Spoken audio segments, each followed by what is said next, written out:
you, the proud Lord said that I must bow so low. Only a cat of a different coat, that's all the truth I know. On a coat of gold. Desde los albores de la humanidad, quedó claro que la muerte es un proceso seguro y casi todas las culturas han enterrado a sus muertos mediante ritos y costumbres.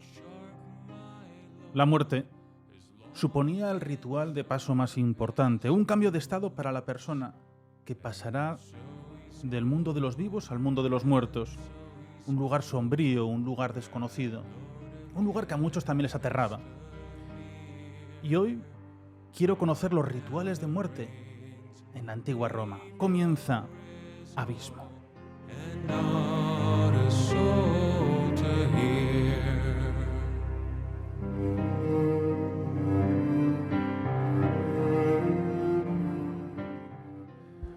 Pues muy buenas noches, y hoy creo que es un programa absolutamente diferente porque aquí en iVoox lo que a mí me gusta hacer también es compartir con diferentes amigos que nos cuenten sobre lo que ellos magníficamente saben y que dirigen y presentan sin duda de los podcasts más importantes que tenemos en nuestro país. Y para hablar de Roma, ¿qué es lo que tenía que hacer yo? Bueno, pues directamente hablar con Iván Martín. ¿Qué tal estás, Iván? Muy buenas, encantado de estar ahí contigo, Nacho.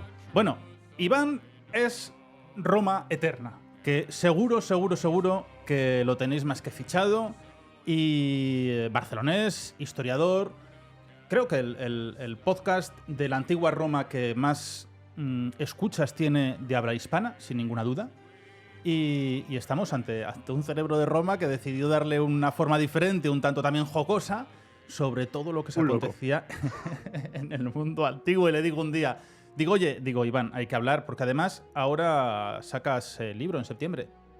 Sí, el 27 de septiembre saco libro sobre la historia del ascenso de la República. Un ensayo que trata desde la proclamación de la República con la muerte de Lucrecia, Bruto proclamando el exilio del rey, y hasta el final de la Tercera Guerra Púnica.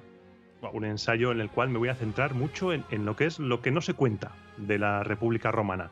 Se habla mucho de Cartago, de Roma, pero no se habla tanto de esa primera etapa de la República, la más arcaica, la que tiene más conflictividad social, la que tiene más invent en las fuentes porque no hay donde tirar, la de los grandes personajes como Marco Fulio Camilo, como Manlio Capitolino, los galos atacando, una república en la cual todavía no se ve esa grandeza posterior, una república que tiene que luchar por sobrevivir, con unos vecinos que están cada verano dando por saco, una Roma que se tiene que hacer un hueco en Italia.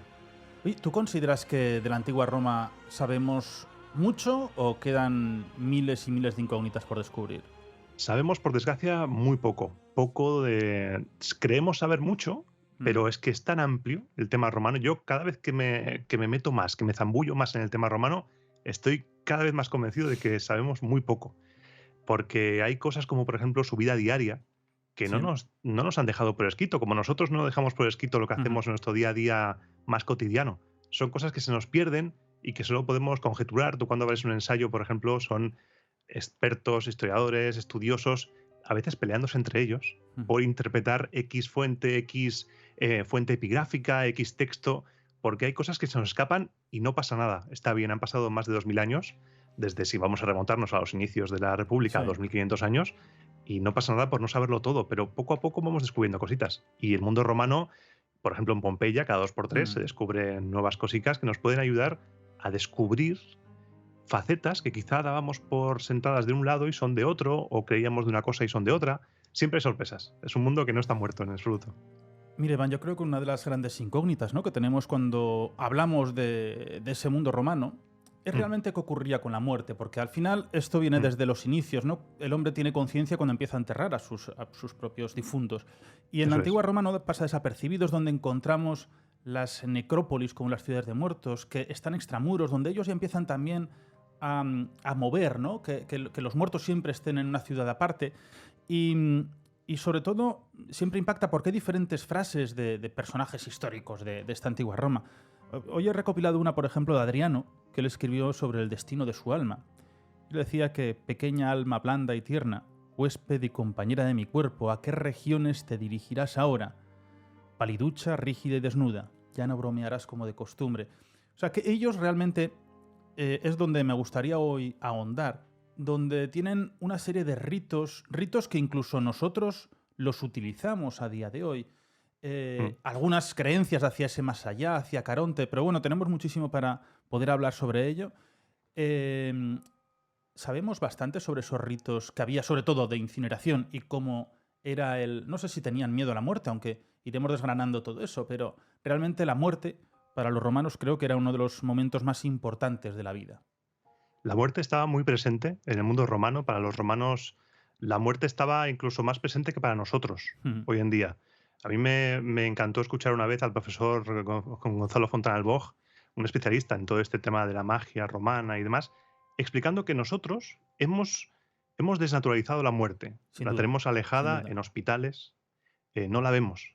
Pero en cambio, el mundo romano estaba ahí en el día a día. La mortalidad infantil, la gente que no llegaba a la edad adulta muchos años atrás, no había tanta esperanza de vida. La muerte formaba parte de la compañía en el mundo antiguo y como tal estaba muy presente y había toda una serie de ritos y se le tenía miedo, pero a la vez se naturalizaba. Esta frase que has dicho de Adriano es súper interesante porque esa es la imagen que se tenía de una vez muerto. Cuando tú mueres, tu alma, tu sombra, se va al inframundo.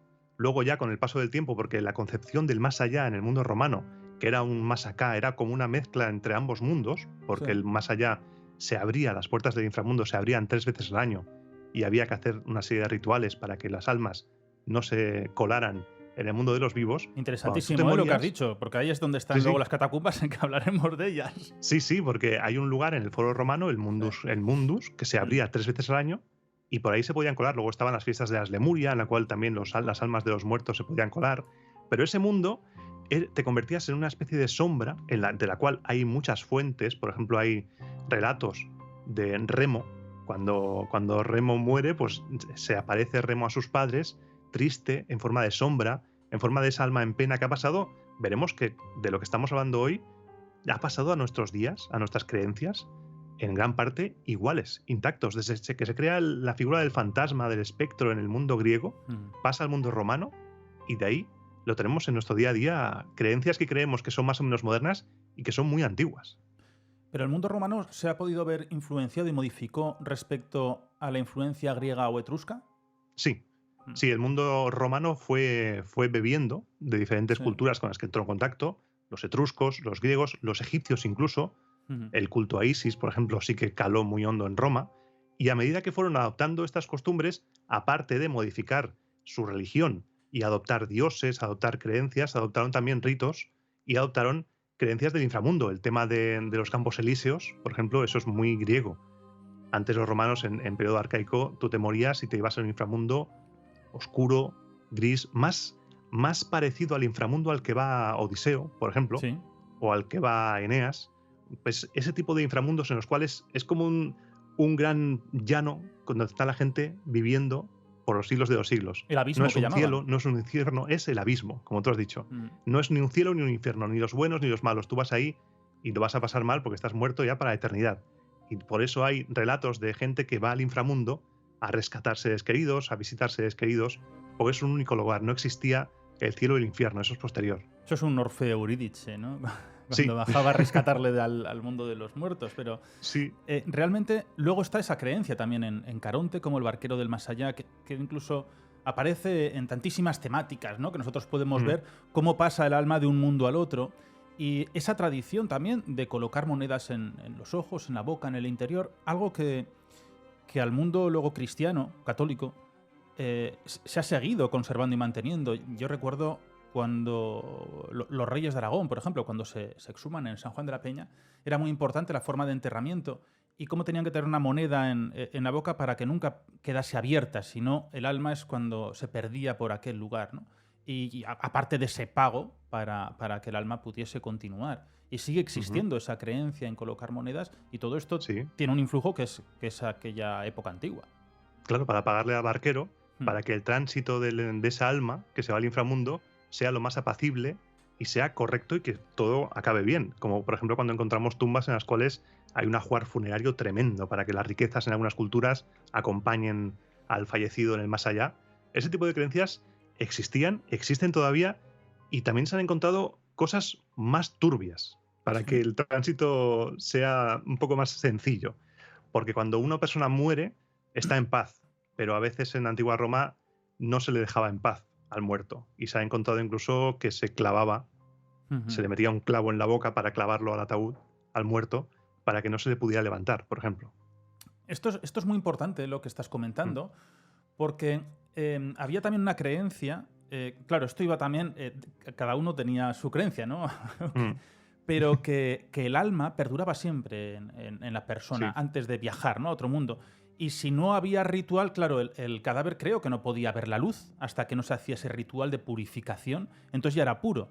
La importancia de, bueno, esa pequeña, vamos a llamar, para que la gente lo entienda, como unas pequeñas chimeneas, como unos tubos, donde se podía comunicar con el más allá, con el fallecido, sobre todo con los niños, que yo me he encontrado muchas veces los niños que aparecen en 2 tejas debajo de las cocinas, y ese miedo también hacia la muerte, o a la vez es como, no sabemos si puede ser miedo o puede ser también como una protección, como no quiero desprenderme de él y por eso siempre lo tengo bajo mis pies conservado. Sí, el mundo de los muertos, los niños es escalofriante. Sí que se han encontrado niños debajo de la cocina. El tema de la mortalidad infantil que hablábamos antes es algo muy, muy presente. Los niños, o bien mortalidad infantil, ya sea natural o ya sea que el paterfamilias no lo reconoce, lo abandonan o lo matan. Podían llegar a estrangular al bebé si no era deseado, o podía tener una muerte horrible o ser abandonado. Por eso había un negocio de cestitas de bebés para abandonarlos en un punto en concreto en Roma, para que fueran recogidos por familias que no pudieran tener hijos. Es la presencia de la muerte, es lo que más impacta cuando te acercas a la antigua Roma. A la antigüedad supongo que también pasará, no estoy tan puesto, pero quizá en el resto de culturas antiguas también pasará. Grecia, Egipto, que la muerte era el día a día. Sin duda. Y los niños, los ritos, la magia, por ejemplo, para intentar comunicarse con los del más allá, se han encontrado como mesas que son como protoouijas para comunicarse con el más allá en la antigua Roma. Los antiguos romanos querían comunicarse con sus seres seguidos, o querían que los muertos hicieran algún tipo de misiones. Ahí entramos en el concepto de la magia y la brujería. Esa magia blanca que ha pasado a la historia como la magia buena, que en la antigua Roma eran los arúspices, los adivinos, esa magia legal. Y luego está la magia negra, que deriva ya después en filtros de amor, nigromancia, que eran ejercidas por las brujas. Esos personajes que ya en la antigua Roma eran retratados como viejas, alcahuetas, feas, desdentadas. Esos autores antiguos latinos romanos nos han descrito así a las brujas y han pasado así a la historia. Es alucinante cómo 2000 años después no ha cambiado nada ese retrato. Pues esas brujas, a cambio de un precio ínfimo, porque se ha estudiado que cobraban lo que valía un trozo de pan, una baza de pan, podían incluso comunicarse con los muertos a niveles más extremos, como levantarlos para que les hicieran recados. Bueno, esto que acabas de decir es muy importante. Primero Goya, ¿no? Como lo refleja siempre con esa vejez, con ese modo tan feo, ¿no?, y tan horripilante que tiene la brujería. Pero en antigua Roma la nigromancia era muy relevante, y los nigromantes iban de localidad en localidad, como bien has dicho, ¿no?, buscando qué familia estaría interesada en contactar con el más allá, sobre todo cuando hay un niño. Pero el nigromante era ese brujo que muchas veces también utilizaba la muerte para hacer daño a terceras personas, no siempre como una forma de comunicar, sino que se buscaba, sería casi como ese vudú de antaño, de una época antigua. Sí, se han encontrado, por ejemplo, hay un recopilatorio de textos, recopilatorio que se llama papiros griegos de Egipto, que se encontraron en Egipto, y te explican cómo hacer ese tipo de ritos. Y uno de los ritos para enamorar a alguien es ir clavándole como alfileres, haciendo un muñeco de esa persona, y es el vudú. Porque los encantamientos de amor y todos estos rituales que vemos ahora como que se puede romantizar un poco, es esclavizar a la otra persona. Es vudú. Es hacer un muñeco, tener pelo, algún tipo de prenda, para atar a esa persona. Y los nigromantes, como tú bien has dicho, podían utilizar sus artes para matar a otras personas. Por eso era totalmente ilegal, hay que dejarlo claro. Aunque Roma creían en la magia, creían en la auspicina, creían en el vuelo de las aves, creían en la adivinación, en la interpretación de sueños, ese reverso tenebroso de la magia era ilegal, porque podías matar a alguien. Y se usaba para matar a alguien, se usaba para el mal. Por ejemplo, se ha medio descifrado una inscripción del siglo IV en Córdoba que nos cuenta, es alucinante esa inscripción, nos cuenta cómo una persona descubre que había sido hechizada y le pedía a un sacerdote que le quitase el hechizo, un sacerdote cristiano.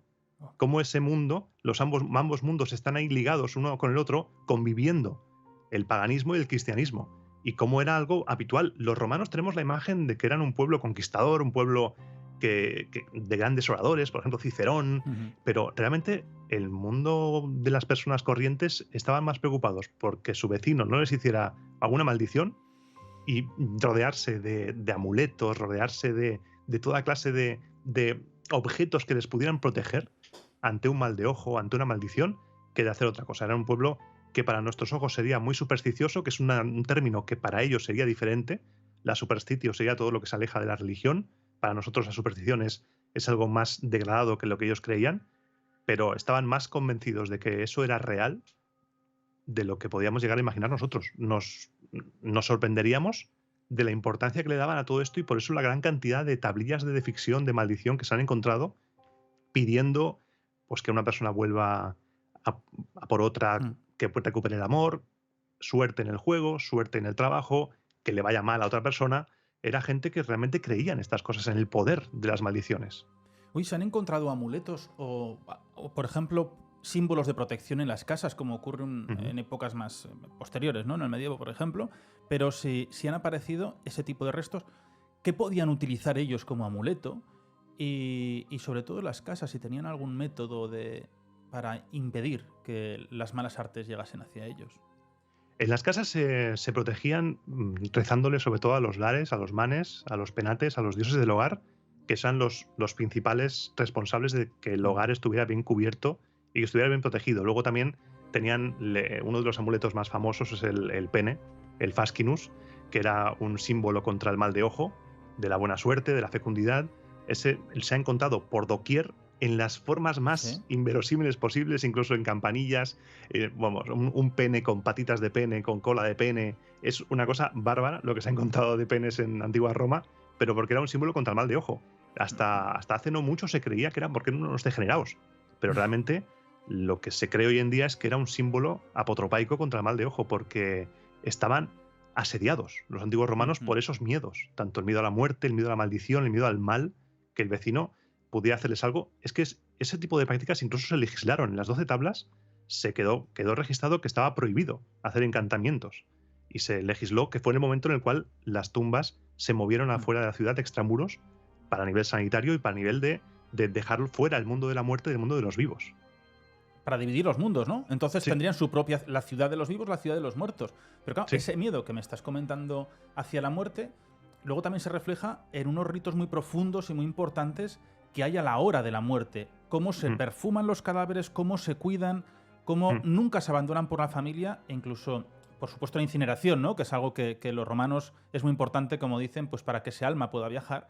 Pero hay algo que a mí siempre me ha chocado mucho. Es que hay momentos, ahora explicaremos cómo se colocaba una pira, pero que se llegaba luego a hacer un gran banquete sobre las cenizas de esta persona. Sí, para celebrar no solo estar tristes, sino que también para celebrar y honrar a esa persona que ha fallecido. Porque la muerte se puede tomar como el final o como el principio de otra vida, en función de tus creencias, y como fue evolucionando poco a poco la creencia en Roma, es para celebrar la vida de esa persona y para honrarla. Los que tenían dinero se podían permitir pagar las típicas, estas famosas máscaras mortuorias de los antepasados, que iban desfilando. Cuando iba a desfilar el cadáver, pues era para celebrar que se unía a esos antepasados. No moría del todo, sino que te ibas a reunir con los antepasados de la familia para ser uno de ellos, para glorificarlo. La gente que tuviera antepasados y que tuviera esa familia ilustre, claro. El resto, pues seguramente no, porque una muerte te podía ser la ruina para una familia. Porque ellos, ¿cómo hacían? Por ejemplo, ¿quiénes eran los responsables de preparar un cuerpo? ¿Era la propia familia o había especialistas en aquella época que hacían la preparación? Claro, cuando se moría había diferentes fases. Cuando había la muerte, la persona moría, después lo que se hacía era se lavaba el cuerpo, se amortajaba, se perfumaba, como tú bien has dicho, la llamada untura, y Cuando se hacía esto, se dejaba el cuerpo preparado y se colocaba sobre una camilla con los pies viendo hacia la puerta, y después ya directamente se daba comienzo al velatorio, las pompas fúnebres, que era la procesión después funeraria, que a nosotros las pompas fúnebres se nos ha quedado como la empresa, Sí, sin duda. pero que la pompa es la procesión La grandeza, mediante la ¿no? cual un pregonero va anunciando quién ha muerto. Por ejemplo, eso está muy bien explicado. El otro día estuve viendo El corazón del imperio en Movistar, para quien lo tenga, y en el episodio de Fulvia, que habla de la muerte de Clodio, de su marido, y cuando están haciendo la pompa fúnebre y va anunciando por la ciudad quién ha muerto, este tipo de productos documentales y demás puede ser una buena herramienta para poder hacernos una idea de cómo era más o menos la vida en Roma. Pero un funeral era muy parecido a lo que podemos ver hoy, por ejemplo, si vemos funerales de gente famosa, Sí. de ruta por la calle, cosas así. Por ejemplo, me viene a la mente uno de los funerales ilustres, aunque para mal, del funeral de John Gotti, Nueva York. No sé si alguien lo ha visto. En YouTube está La cuando pomposidad. muere el coche en toda la ciudad, recorriendo las calles de Nueva York y la gente mirándolo. Pues una pompa fúnebre de un personaje famoso sería algo así. Porque cuando se hacía la cremación, claro, Ujú. las cenizas no siempre se tiraban al suelo, sino que se conservaban, se guardaban en una especie, bueno, en tinaja realmente, y luego se enterraban muchas veces o las podían llevar también a su domicilio. ¿Cómo funcionaba? Sí, había diferentes vías, pero sí que se han encontrado, por ejemplo, columbarios. Se han encontrado en las necrópolis, se han encontrado lugares en los cuales las cenizas luego iban a ir depositadas, y tú puedes ver, por ejemplo, ahora me acuerdo de un ejemplo en Ostia Antica, que hay diferentes columbarios, diferentes lugares donde puedes poner la urna, y ahí están, por los siglos de los siglos, todos los antepasados, toda la familia. Por ejemplo, se ha encontrado por Roma el famoso mausoleo de los Escipiones, Sí. en los cuales se ponía ahí todos y cada uno, y se han recuperado algunos mausoleos, algunas tumbas muy buenas de antepasados gloriosos de la familia de los Escipiones. Así que se podía hacer. En la vida privada también no hay porque esto es otra cosa que cuando hablamos de la antigua Roma no podemos estandarizar si se hacía de una forma u de otra, Ujú. porque cada uno era un mundo, y si bien había un rito más o menos estandarizado que se ha encontrado por las fuentes, por lo que se va encontrando incluso en epigrafía, que se dice aquí, se quemó el cadáver, tal, pero cada uno sería un mundo, y como han pasado tantos años desde el principio de Roma hasta el final, los ritos van evolucionando, van cambiando, y solo podemos hacer una pequeña fotografía de un momento, pero que no sería estandarizable a toda la antigua Roma. Los romanos, sobre todo, tenían miedo a la muerte prematura, a la muerte de los niños. Hay en zonas que los han llamado los aoroi, que son los muertos fuera de hora, bien fuesen los niños pequeños, adolescentes, jóvenes, los que de forma no les ha llegado una muerte natural, sino fruto de algo prematuro o de un accidente. Y ahí es donde empezaba muchas veces la velocidad por casi deshacerse ese cuerpo, pero a la vez tenía que haber un contacto siempre continuo. Y cómo se ha encontrado en diferentes yacimientos la muerte del niño, como no sabemos si podía generarles miedo a desprenderse de él, como ese respeto de decir, ojo, porque puede volver al mundo de los vivos, o realmente tendrían como una cercanía hacia esta criatura. Yo creo que ahí queda una gran duda. Yo pienso muchas veces que ellos podían tener incluso fobia o miedo a que una persona tan pequeña, que le quedan tantas cosas por hacer, vuelva a nuestro mundo para hacer el daño, para hacer el mal, o directamente que alguien utilizase ese cuerpo, como hemos hablado de los nigromantes, para hacer rituales, para llevarlos en contra de familiares o de diferentes personas. Eso es, porque ese tipo de muertos, los aoroi, son especialmente sensibles a la magia. Porque las tablillas de maldición, las tablillas estas de plomo, se utilizan en las necrópolis. Tienes que ir a las necrópolis, y había 3 tipos de difuntos que eran, vamos, perfectos para que estos magos, estas brujas, hicieran un trabajo, vamos, ideal. Los aoroi, los muertos antes de tiempo, jóvenes que fallecieron antes de casarse, mujeres que murieron durante el parto, niños, como tú bien has dicho. Luego también había un segundo tipo, que eran los muertos que no recibieron las debidas honras fúnebres, o que fueron privados de enterramiento. Estas almas se creía que vagaban errantes. Virgilio, por ejemplo, en la Eneida, dice que no es posible pasar al otro lado si los huesos no tienen descanso.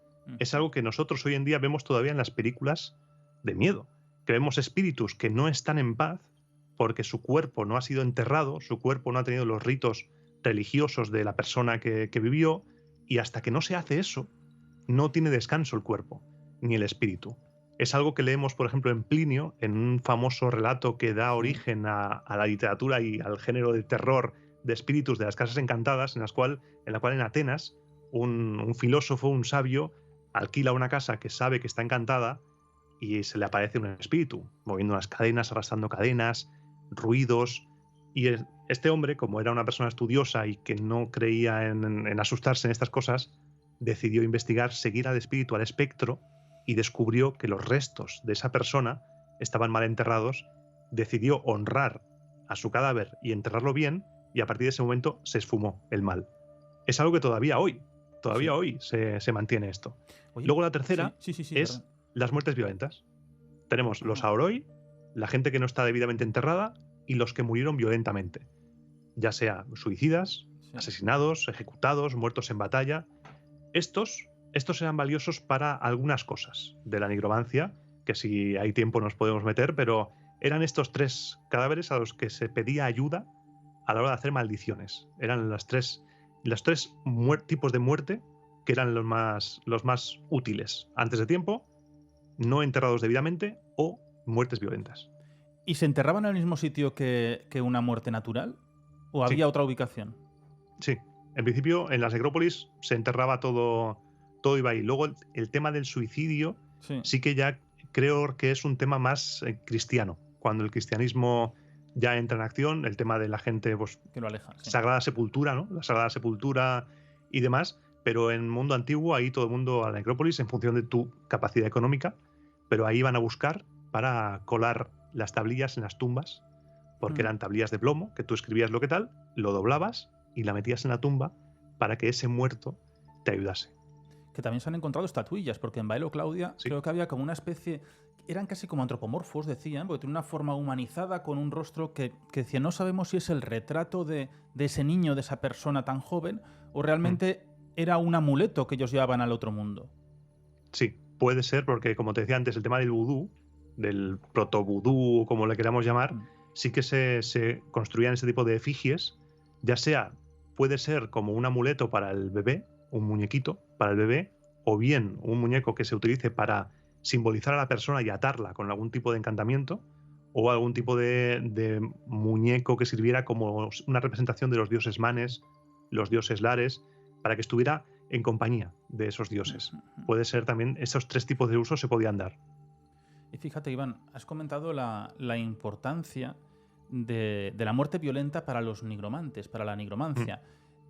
¿Buscaban ellos algún tipo de cuerpo en concreto, de muerte en concreta, o les servía cualquier tipo de fallecido? Los muertos en batalla. Wow. Los muertos en batalla eran mucho más valiosos. Hay un relato que te recomiendo leer, si no lo conoces, de la Farsalia de Lucano. Hay un pasaje que es escalofriante, en la cual se llama Farsalia por la batalla de Farsalia entre Pompeyo y Julio César.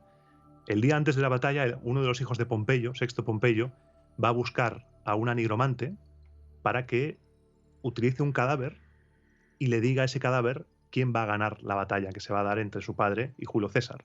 Entonces se encuentra a una bruja muy famosa, una nigromante famosa en Grecia, llamada Ericto, y esta Ericto se dedica a ir por el campo de batalla en busca de un cadáver que le pueda servir. Entonces coge uno con un gancho, lo describe de una manera tremenda, lo coge con un gancho, lo arrastra y le hace todo tipo de encantamientos, le pone cataplasmas de cosas, empieza a ponerle cosillas ahí, lo levanta y el cadáver se levanta, se despierta, sufriendo, el cadáver llora, porque el cadáver no quiere estar vivo, el alma está ahí atrapada. Cuando le han interrumpido el paso al más allá, el cadáver está sufriendo y llorando, le responde, le suplica que le deje en paz, y entonces una vez que Sexto Pompeyo tiene su respuesta, Ericto libera del encantamiento al cadáver y el cadáver se desploma y el espíritu se va. Pero son historias tremebundas que dices, ¿pero esto qué es? Bueno, no las conocía, ¿Esto qué es? Estoy alucinando con esto. O sea, no tenía ni idea de que se hacían ese tipo de rituales que además me suena porque se conectan con diferentes partes del mundo casi a día de hoy. Entonces es como, yo siempre digo, ¿no? Que algo tiene que haber en ese mundo entre los vivos, entre los muertos, cuando estás en esa especie de limbo, que se sigue repitiendo, que se sigue realizando y se ha hecho durante miles y miles de años. es que los ritos no cambian. Es alucinante cómo, aunque pasen millones de kilómetros de distancia, hay ritos que se unen en este tipo de situaciones. Y es algo que a mí me deja alucinado. Y este relato de la Farsalia de Lucano es el mayor exponente, creo que es el mayor exponente de si tuvieran los romanos literatura de terror, que no la tuvieron, por el sencillo hecho de que los romanos tenían miedo a estas cosas. Esto es como cuando surge Drácula. Surge Drácula cuando ya tenemos luz eléctrica, cuando dejamos de tener miedo. Nos gustan los dinosaurios porque no existen los dinosaurios. Y los romanos no tenían literatura de terror porque ellos creían en eso. Sí que hay autores que utilizan ese tipo de historias para reírse de los que creen, porque la clase alta es mucho más escéptica y utiliza estos relatos para reírse de los que creen, pero, por ejemplo, Apuleyo, el autor del Asno de Oro, creía en la magia y utilizaba este tipo de rituales. Entonces, podemos encontrar relatos muy curiosos de escenas de magia de ese tipo, o, por ejemplo, tenemos en Horacio, creo que tenemos relatos de brujas que están sacrificando a un niño. Una bruja que está sacrificando a un niño y el niño está diciendo, a ver, ¿por qué me vas a matar? Son historias que las lees y dices, ¿pero esto qué es? O sea, sacrificio de niños, nigromancia. Esta no es la Roma que nos han vendido, es una Roma mucho más profunda, una Roma que tiene unos tintes mucho más tenebrosos de una vida diaria más atormentada de lo que nos han vendido las películas. Bueno, es importantísimo porque estás hablando casi de la hematomancia, la adivinación por medio de la sangre y de las vísceras, y de cómo buscaban esos cuerpos con dolor, de cómo tenían que haber sufrido para poder ser, claro, algo que revele un futuro. Sí. En este caso, Ericto le dice que a ver quién va a ganar la batalla, pero se puede decir o bien, hay relatos también de magos que resucitan a muertos para que les hagan recados. Recados que suelen ser matar a alguien, para que sean sicarios. Es alucinante. Antes mencionaba un recopilatorio de papiros, se llama Papiros Mágicos Griegos, por si alguien lo quiere buscar. Papiros Mágicos Griegos. Sí, se tradujo en Gredos, está publicado por la editorial de Gredos hace un montón de años, Papiros Mágicos Griegos, y ahí hay instrucciones, o sea, tengo las instrucciones para por ejemplo, mira, tengo aquí uno de enamorar a una persona. Te tengo aquí uno preparado. ¿Y cómo es? Entonces, dices, tienes que coger cera o barro y moldear dos figuras, una masculina y otra femenina. La figura masculina la representas como Ares, armado, sujetando la espada con la mano izquierda y golpeando a la figura femenina en la clavícula derecha, que está sentada la femenina y con los brazos a la espalda. Imagen de sumisión. Sobre la figura de la mujer se debían escribir oraciones en la cabeza, en los oídos, en el rostro, en los ojos, en los hombros, en los brazos, en las manos, en el pecho, en el corazón, en el vientre, los genitales, en su ano y en su pie. Después, se debían tomar 13 agujas de bronce y clavarle una en el cerebro, 2 en los oídos, 2 en los ojos, una en la boca, 2 en las entrañas, una en las manos, 2 en los órganos sexuales y 2 en las plantas de los pies, diciendo cada vez que atravesabas una, atravieso tal miembro de tal persona para que no se acuerde de nadie, sino solo de mí. Pero espérate, que hay más, hay más. Tomas una lámina de plomo, grabas la maldición, la recitas, atas las figuras y la lámina con un hilo, haciendo 365 nudos, y cuando se haga de noche, pones todo eso en una tumba de un muerto antes de tiempo, de una oroi, o bien de una muerte violenta, y le añades flores de temporada. Esto de las flores de temporada le da un toque, un toque vistoso. Cuando dejas los objetos, tienes que decir: yo deposito cerca de vosotros esta atadura, dioses a los que invoques. Levántate para servirme a mí, quien quiera que seas, varón o mujer. Dirígete a todo lugar, a todo camino, a toda casa, y tráela y átala. Induce a esa persona, cuya entidad posees, a que me ame a mí, que no tenga relaciones sexuales por delante ni por detrás, ni busque el placer de otro varón, sino únicamente conmigo. O sea, de manera que no pueda beber, comer, amar, ni sufrir, ni gozar de salud.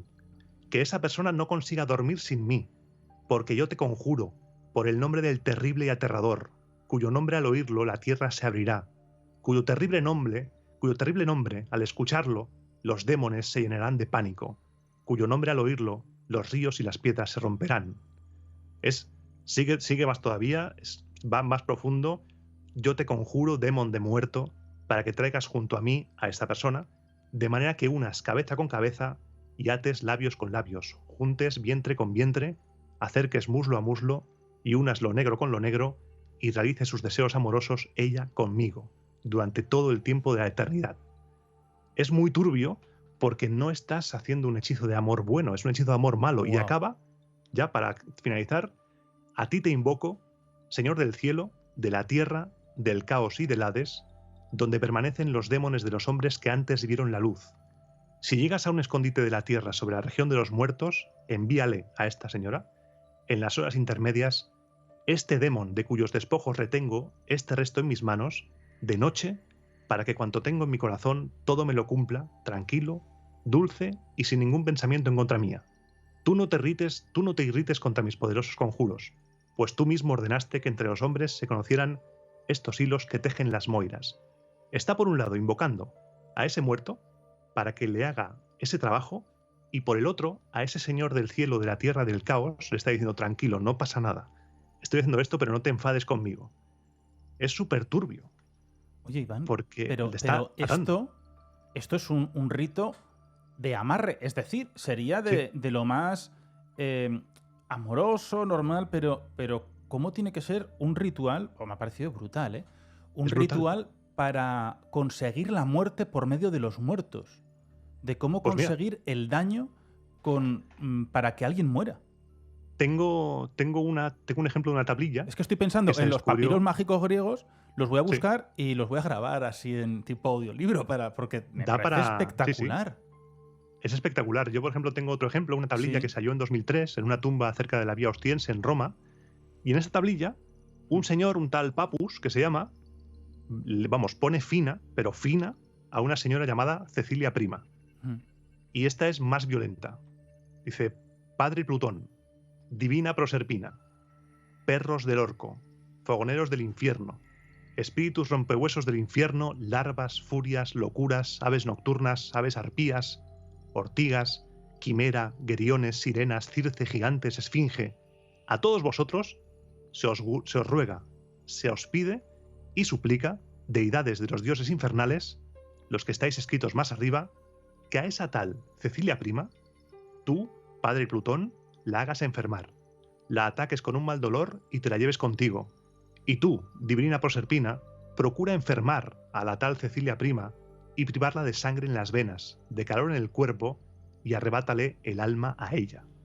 Perros del orco, los de 3 cabezas, sacadle a Cecilia Prima los hígados, los pulmones, el corazón, con todas sus venas, las tripas, los órganos, los tuétanos, robadle y laceradle los ojos.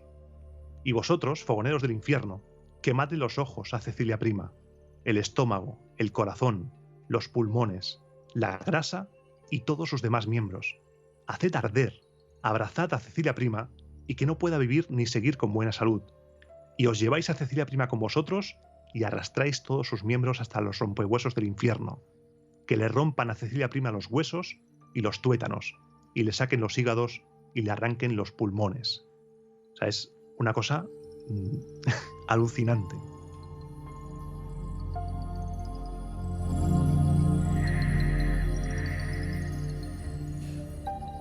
Yo, Iván, de verdad que tengo los pelos de punta, pensando Estamos ahora mismo, vamos, Es- ha es- dado un giro esto. Es, es alucinante, pero ¿cómo puede ser que no se sepan estas cosas de la antigua Roma? Que los veamos como esos legionarios perfectos que nosotros encontramos, grandes arquitectos, constructores, como un pueblo muy perfeccionista en todo, y la capacidad que ellos tienen de magia, de invocación, de daño, de mal, Sí, el odio que Eh, tiene al prójimo. es brutal. Sí, se han encontrado, por ejemplo, esta no la tengo, pero sí que me acuerdo de ella, no del contenido, pero sí de lo que va. En Grecia se encontró 2 tablillas, 2 maldiciones que se cruzan, que son 2 madams, 2 señoras que regentan un prostíbulo, una cada una, Sí. y se desean el mal la una a la otra porque son rivales comerciales. Ese es el nivel de odio Madre mía. que se tienen. Bueno, antes hemos comentado que las catacumbas se abrían 3 veces al año y entonces se comunican, ¿no? Podíamos comunicarnos los vivos con los muertos y es ese umbral donde, bueno, lo que hubiese, ¿no? Que sí que había una facilidad de comunicación y tenía unos horarios establecidos donde salían sobre todo en Roma sí que las conocemos, ¿no? En las catacumbas de cómo salían los espíritus de los muertos, pero aquí lo que nos quiere decir es ratificar de esa creencia de que el alma no viajaba, no volaba, sino que se quedaba en ese punto. Y por eso Se había quedaba que ahí. sellarlos y se abrían para contactar con ellos.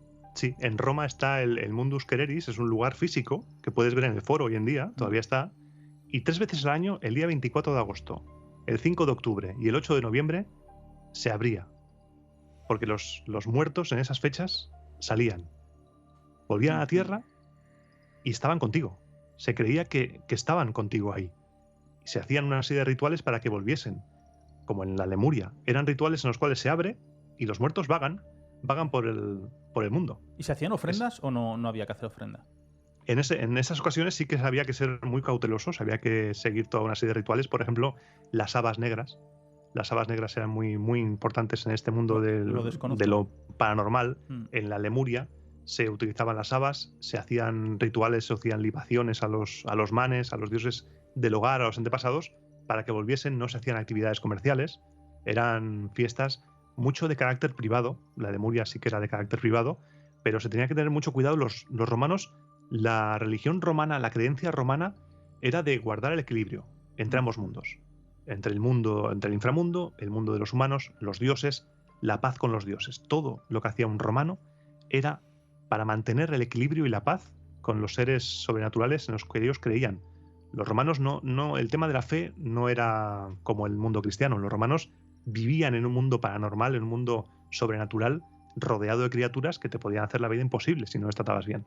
Por supuesto, había gente que no creía en ellas, pero el común de los mortales de aquella época era supersticioso, era religioso y vivía atormentado por mantener el equilibrio, la pax deorum, que se decía. O sea, que nosotros, claro, ellos... no había un mundo preestablecido donde viajaban los muertos, sino que algunos podían viajar a ese inframundo, otros se quedaban allí. Claro, es lo que tiene diferentes creencias de aquella época y un imperio tan amplio. Sí, porque si algo bueno tuvo el Imperio Romano es que fue absorbiendo creencias y llega un momento, por ejemplo, cuando llega Mitra, las religiones de salvación, Cibeles, cambia mucho, ese tipo de religiones mistéricas cambia con respecto a lo que había antes. Yo, por ejemplo, este verano en Roma Eterna estoy haciendo programas de dioses, cada verano hago programas dedicados a los dioses y este verano ha tocado hablar de Baco y hablar de Baco es hablar de Dioniso.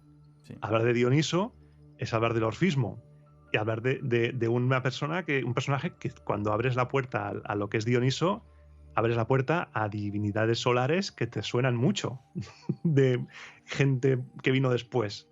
Y dices, hostia, todo es más complicado de lo que parece. Sí, que no solo el dios del vino, ¿no? Como tal. Exacto. La fachada es dios del vino, Sí, pero sí. luego descubres que resucitó, que es hijo de un dios y de una mortal, que tiene un séquito de seguidores, que fue al inframundo también a salvar a su madre, y dices, anda, esto me suena. Pero es que el esto me suena pasa mucho en Roma, porque hay muchos dioses, incluso en Egipto, hay muchos dioses que las historias, como hemos dicho antes, se conectan. Algo tiene que haber ahí para que esté conectado todo siempre. ¿Sabes qué me ha llamado la atención que has comentado al principio del programa? Y es que había muertos que se les claveteaba en el paladar, en la boca, para que no pudiesen salir del lugar de enterramiento, de las cajas, porque ellos sí que también estaban en caja de madera. Y esto me recuerda... Hay problemas muchas veces con la datación, ¿no? Saber de qué época eran. En una construcción de una carretera entre Aragón y Guadalajara, se encontró una pequeña necrópolis con cuerpos claveteados en el suelo. Y nadie sabía muy bien hacia qué época datarlo.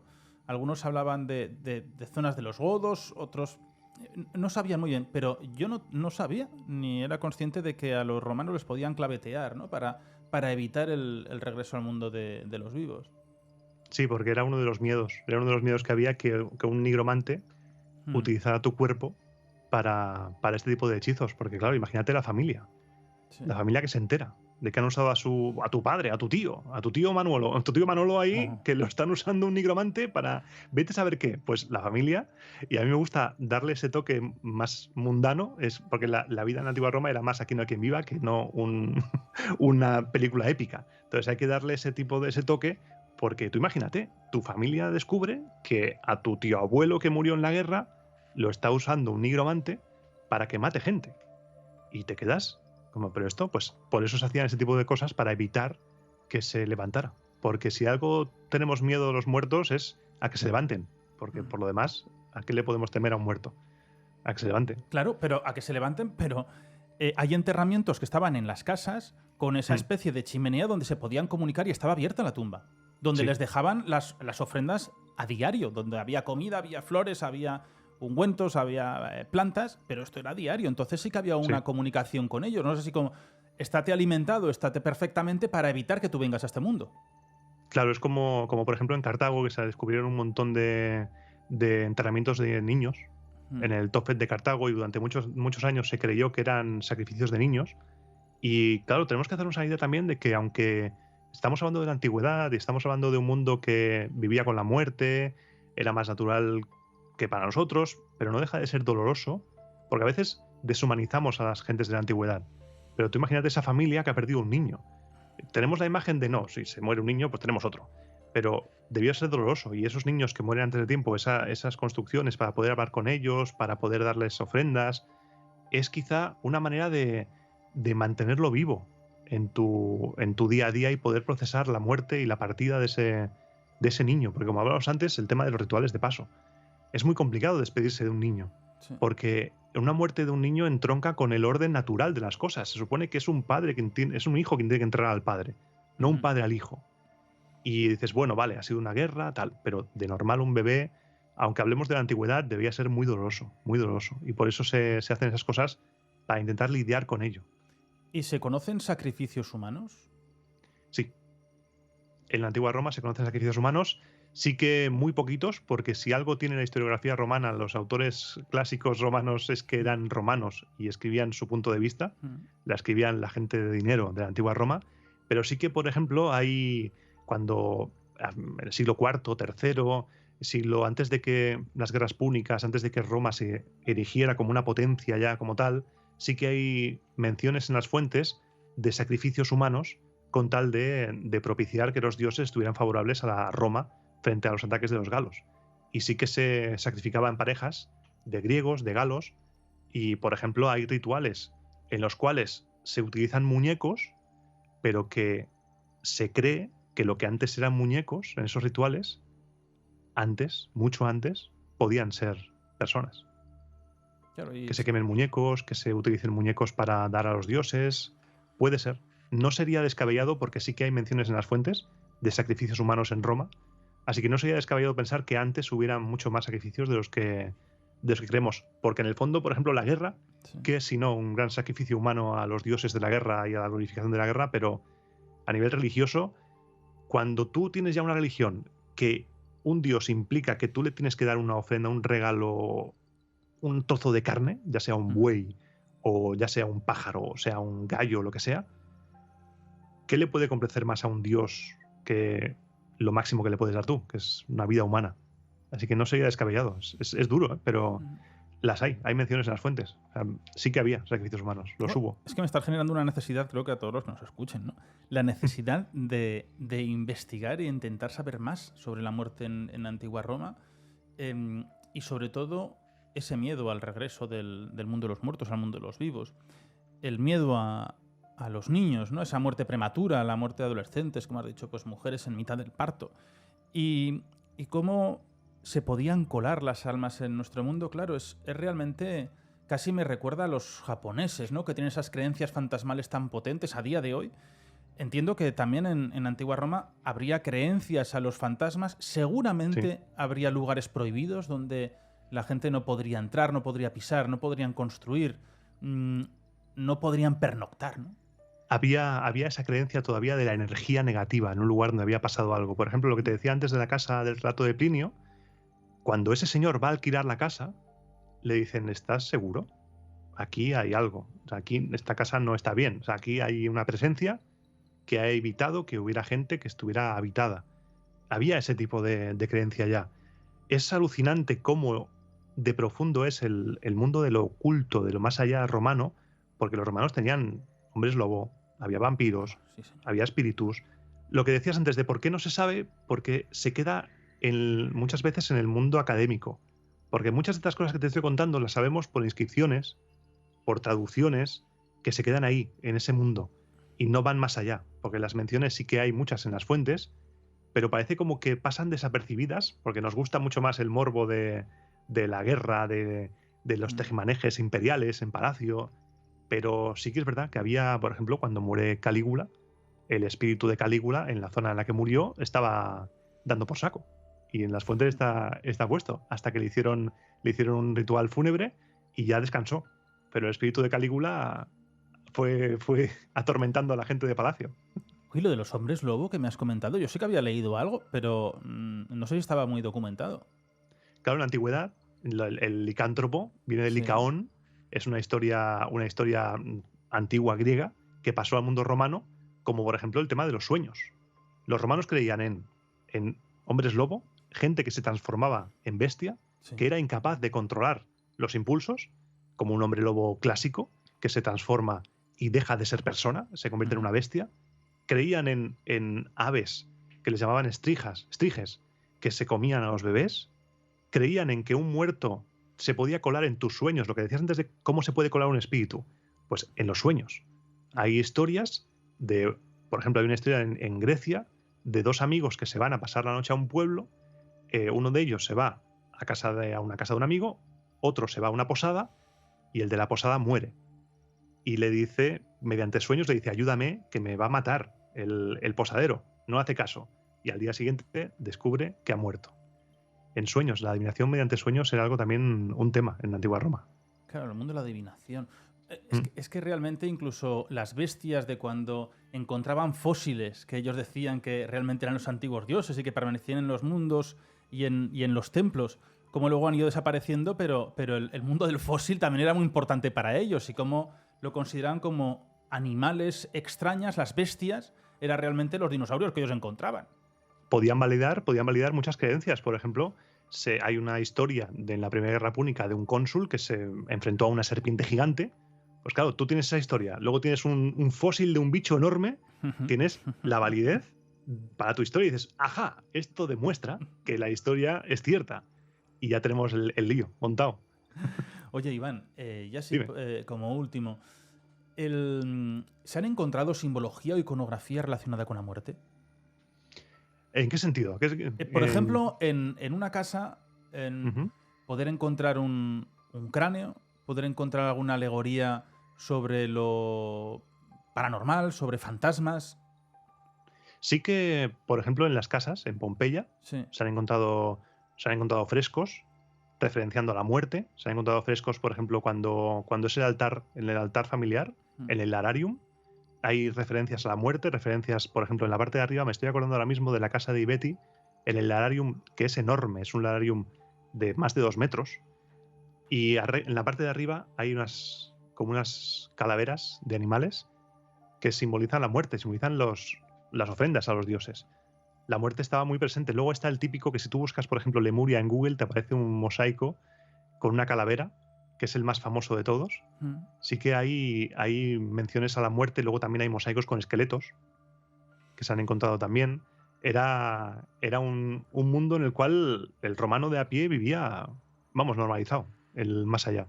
Oye, Pompeya, hay que resaltar, yo como zaragozano, que lo descubrí un zaragozano, Roca Joaquín de Alcubierre, que fue en el siglo XVIII, creo que ya lleva más de 200 años, el que descubrió Pompeya. O sea, que Pompeya lo descubrió un español. Que esto es importante, que fue uno de los grandes hallazgos del mundo.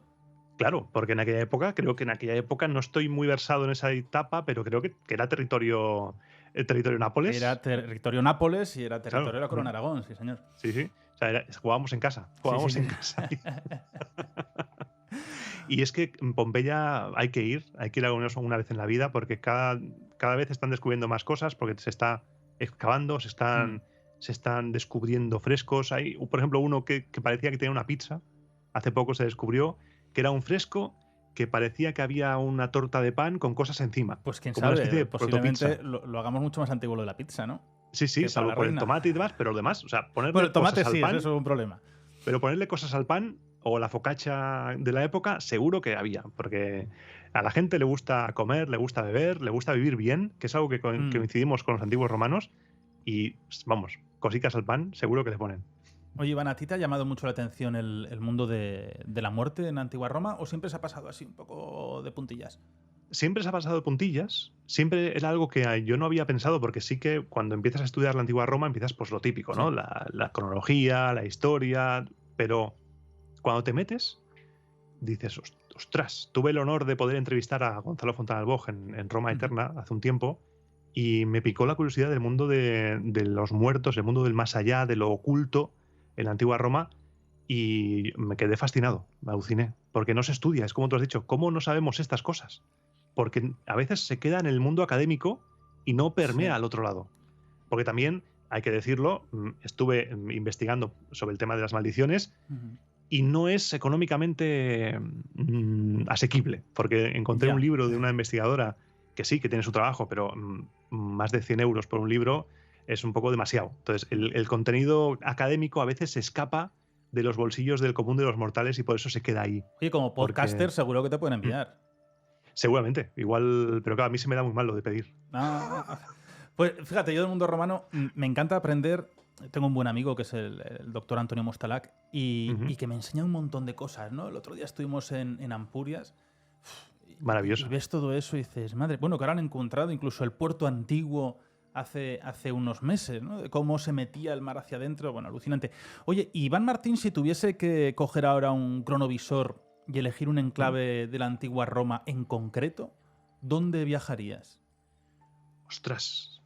Pues yo viajaría a la Subura, al barrio de la Subura en Roma, en la infancia de César. ¿Ah, sí? Porque esa época debía ser increíble. Tengo varios, ¿eh? Tengo varios. Entre esa y en plena época de los Gracos, también me gusta mucho cómo se lió pardísima con Tiberio y con Cayo Graco, pero siempre y cuando estuviera protegido y porque, claro, la gente dice, ¿te gustaría viajar al pasado? No. No me gustaría viajar al pasado, salvo en condiciones muy pactadas y muy cerradas de seguridad. Sí, por si acaso. Claro, que no te dejasen allí en Roma porque no creo que fuese muy cómodo. Claro. Y en mitad de una batalla, ¿no? Salvo que tú te pudieras entender con ellos y poder decirles algo que avance su futuro y que te pudieras quedar como una especie de augur, una figura así como sacra, pero no tendrías asegurada la supervivencia ni mucho menos. Me ha encantado esta reflexión. Bueno, Iván, creo que nos han quedado muy interesante el mundo de la muerte, el mundo de la nigromancia. Daría para muchísimo, ¿eh? Sí, da para más. Cuando tú quieras, le damos más. Sí, creo que hay que hacer... Lo que vamos a hacer es que la gente también deje preguntas y podemos hacer una segunda parte sobre nigromancia. ¿Tú has hecho alguno? ¿Algún podcast? Sí, sobre esto sí, sobre este tema, sobre las tablillas. Yo hice uno centrado en las tablillas de maldición. Sí que tuve varios ejemplos, traje varios ejemplos al podcast sobre este tema y fue una cosa muy... Acercarse a ese mundo te deja removido por dentro. Cuando estaba leyendo el tema de Cecilia Prima y el tema del hechizo de atadura, te deja un pozo extraño en el cuerpo. Oye, perdón, Iván, no sé si te ha pasado a ti. Roma Eterna, podcast en iVoox. Claro, para buscarlo es Roma Aeterna. Aeterna. Sí, bueno, la gente va a buscar Roma Eterna. Pues Roma Aeterna. ¿Cuántos suscriptores tienes ya? Un montón. Pues creo que van por los 40.000 por ahí. Yo creo que más, Échale un ojo que te has quedado un poco pasado. Sí, yo creo que tenías más. ¿Sí? Y redes sociales también, que estás en Twitter, estás en Instagram, donde se van colgando todo el contenido. Y, oye, si no lo has hecho, yo te animo a que hagas uno sobre fantasmas de la antigua Roma. De relatos que puedas recuperar de ese miedo que había a lo paranormal. Porque seguro que hay gente que le interesa muchísimo. Claro, ya no es conocer lo que ellos pueden tener miedo, sino que cuando viajemos a cualquier ubicación romana, verlo desde otro punto de vista y con otros ojos, de saber cómo ellos tenían miedo hacia lo sobrenatural. Te animo a eso. Sí, porque el tema de los fantasmas, el tema de las criaturas, lo sobrenatural, sí que, por ejemplo, hice del tema de fantasmas, hice una recreación del relato de Plinio, el de la casa, pero no me he metido mucho más en el mundo de más allá, porque voy haciendo en Roma Eterna, lo que voy haciendo es, a medida que salen temas, voy haciendo temas especiales cuando salen en la cronología. por ejemplo, cuando empiezan los combates de gladiadores, pues meto historia de gladiadores y de cómo funciona todo y demás. Voy trufando el relato cronológico con estos episodios especiales. Entonces aquí, cuando llegue a hablar de Plinio, cuando llegue a hablar de esa época, nos vamos a... como cuando llegue al cristianismo, que es un tema que también me fascina. No soy religioso, pero me encanta ese tema. Cuando lleguemos al inicio del cristianismo y todo eso, también va a ser eso una locura. Pues, querido Iván Martín, Roma Eterna, muchísimas gracias por tu sapiencia y todo lo que nos enseñas en tu podcast. Y hoy, bueno, pues como invitado al mío, he aprendido yo un montón. Me he quedado fascinado con lo que son los rituales y hechizos que habría por los nigromantes. Y esto no queda aquí, ¿eh? Echaremos un duelo, ya que vamos aquí persiguiéndonos mutuamente en nuestro ranking. Sí, estamos ahí siempre. Sí, es muy bonito, es muy bonito. Siempre que lo miro estamos ahí juntos, ¿no? Estamos atados como un hechizo. Ha sido un hechizo que nos han atado. Pues casi 50.000 suscriptores, lo acabo de mirar. ¿Ves? Ya lo casi 50. sabía yo, que estabas tú un poco ya desubicado. Madre mía. Es que no lo miro porque me genera ansiedad el tema de los números. No lo suelo mirar porque es como, has tenido una semana mala y te va mal, es como que te da el bajón, ¿no? Sí, entonces, y cuando llegan los lunes, es como la nota del examen. ¿Qué tal ha ido la semana? Bueno, cuando va mal, lo pasas mal. Pero solo antes una semana. Sí. Que te mandamos todos un abrazo enorme y todos al canal Roma Eterna, al podcast, que vais a aprender un montón de cosas. Iván, un abrazo. Un abrazo a ti. Nos vemos pronto. Adiós. Y nosotros, pues, seguimos por nuestra andadura de abismo. Y qué bonito, ¿eh? Conocer el mundo sobrenatural de la antigua Roma. Un fuerte abrazo a todos y hasta la próxima semana. Sooner or later, gotta put you down. Sooner or later, gotta put you down. Well, you may throw your rock, hide your hand, working in the dark against your fellow man. But as sure as God made black and white, what's done in the dark